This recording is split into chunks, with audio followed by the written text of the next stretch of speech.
Good afternoon. This is Ralph Brandt from the Fireside. I recorded this one a while ago and then found out that the camera wasn't working well and decided to redo it. A couple days ago, one of my friends posted something about the Wrightsille Bridge. For those who don't know, the Wrightsille Bridge is the one that is on Route 462.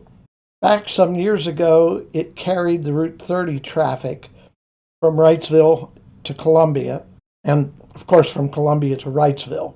A new bridge was built north of it, and Route 30 was routed across that.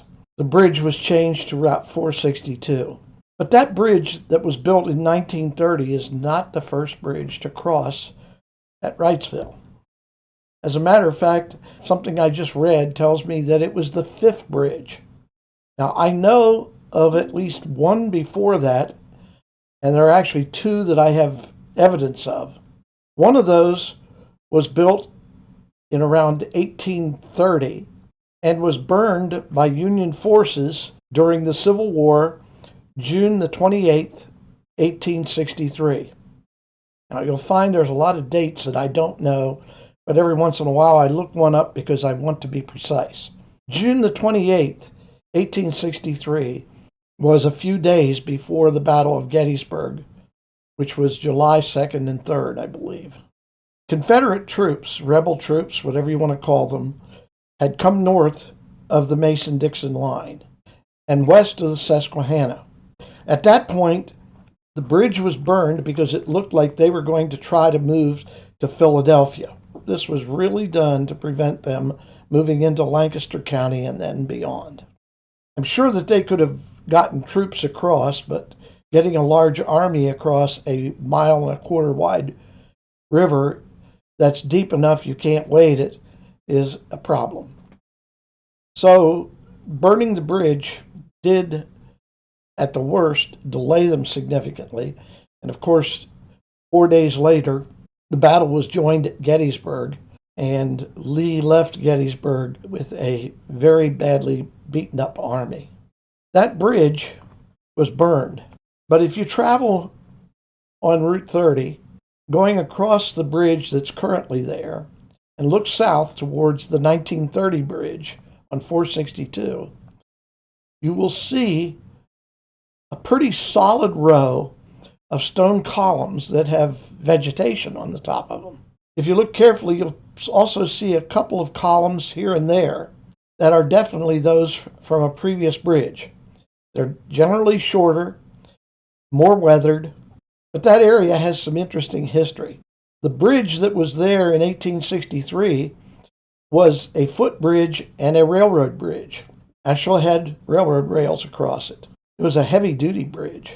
Incidentally, I have two articles, and I'm going to see if I can kind of clip them out and get them blown up that I can see them on the video. One of them is from a newspaper called the Star of the North, which I believe is from Bloomington, Pennsylvania, that talks about a ice flow 4 years after the bridge was gone. And in the middle of the article, it mentioned this bridge and mentions that had the bridge been there, the ice flow would have probably taken it out.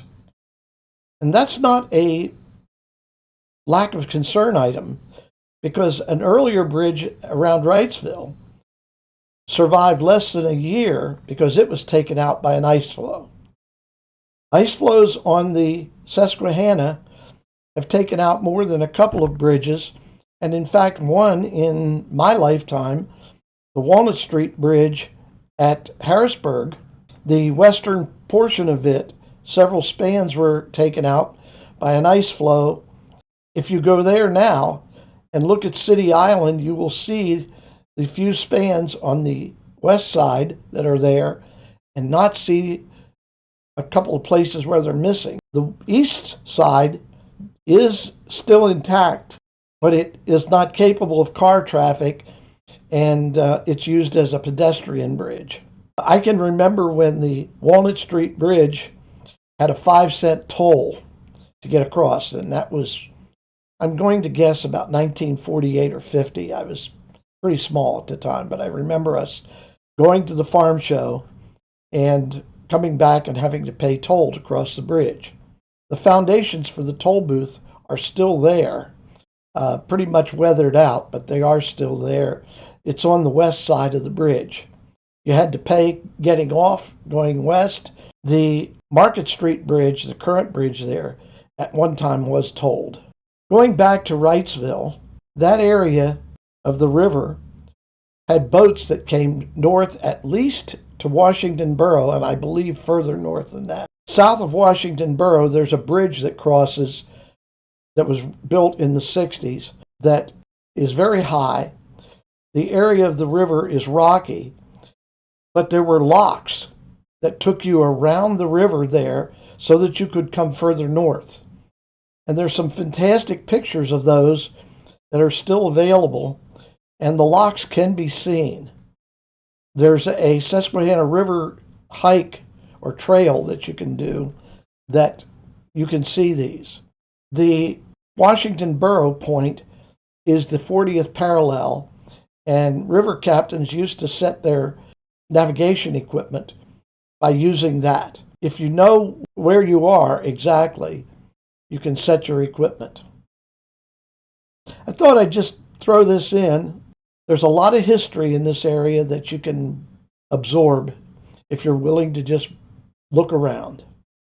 This is Ralph Brandt from the Fireside.